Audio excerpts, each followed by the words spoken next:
विरोधी उमेदवार जे आहेत ते मागच्या खासदारकीच्या निवडणुकीमध्ये डॉक्टर सुजय विखेंनी ज्यावेळेस ईव्हीएमवर शंका घेऊन त्या ठिकाणी त्यांनी देखील शुल्क भरलं फेरपदपडणीसाठी.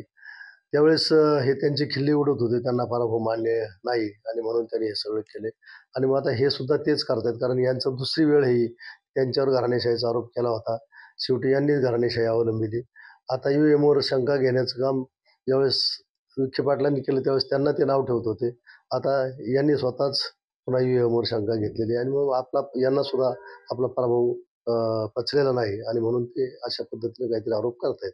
ईव्हीएममध्ये कुठल्याही प्रकारचं काही घोटाळा होण्याचं काहीच कारण नाही. ते सगळं त्यांनी तसं टेंटेटिव्ह मतमोजणीच्या दिवशी देखील त्यांनी काही रँडम पद्धतीनं काही मशीन त्या दिवशी चेक केलेल्या होत्या. मशीनचा संबंधच येत नाही. लोकशाहीचाच विजय हा आहे. मशीनमध्ये कुठल्याही प्रकारचा दोष नसतो किंवा मशीनमध्ये काही करता येत नाही. हे तर अनेक जणांनी तक्रार केल्याच्या अनेक वेळा सिद्ध झालं याच्यामध्ये. कुठंच काही असं मशीनमध्ये दोष सापडलेला नाही. एबीपी माझा, उघडा डोळे बघा नीट.